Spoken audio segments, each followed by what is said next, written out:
Dear students, today we will talk about hybrid proofs.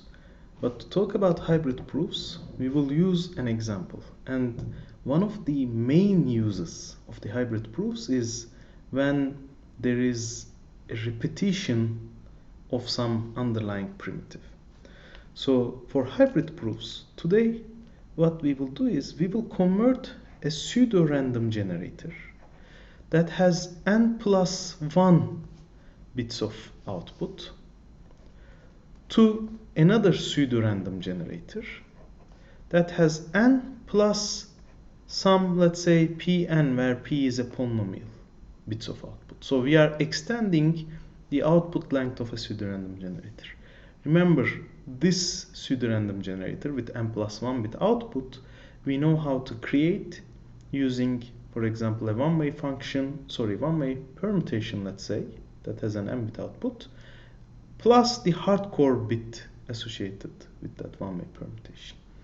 So we can do this, we know how to do this. Now from n plus 1 bit output PRG, so a PRG that essentially gives one more, let's say, pseudo-randomness to us, we will obtain polynomially many pseudo-random bits. The construction is extremely simple. So remember, the PRG needs to start with n bits of pure randomness. Okay.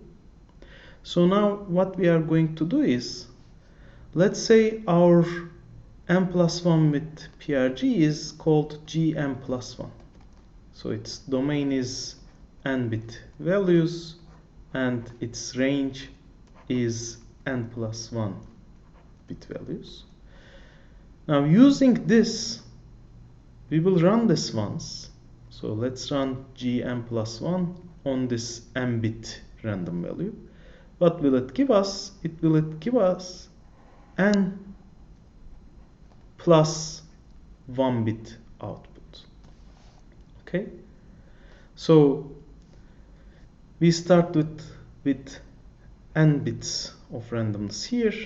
We now have n plus 1 bits after running gn plus 1 once. Now we will take the first n bits of this. We will run gn plus 1 again.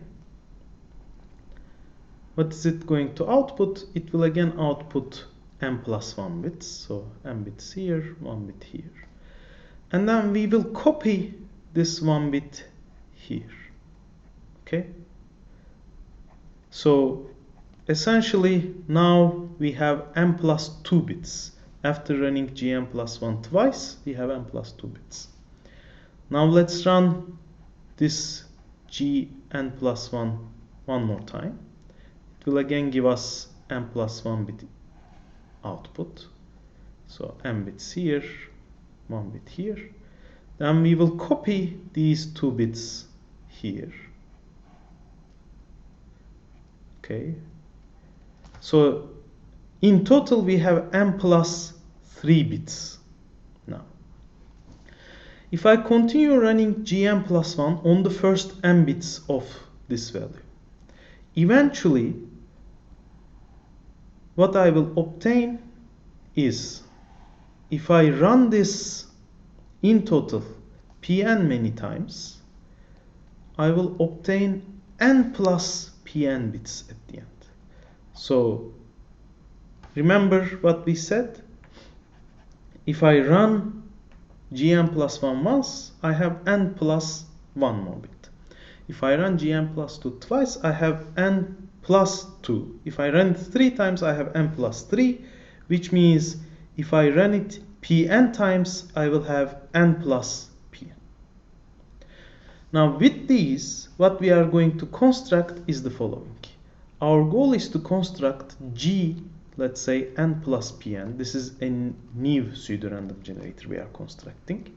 Its input is n bits random value, and its output will be n plus pn bits of pseudo-random value.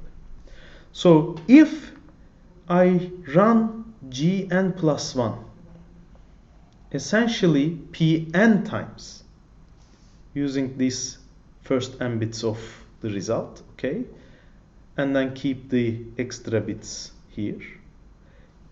This will give me my construction for Gn plus Pn. Remember, P is a polynomial here. So by running this pseudorandom generator that has n plus 1 bit output, Pn many times, I am going to obtain Gn plus Pn.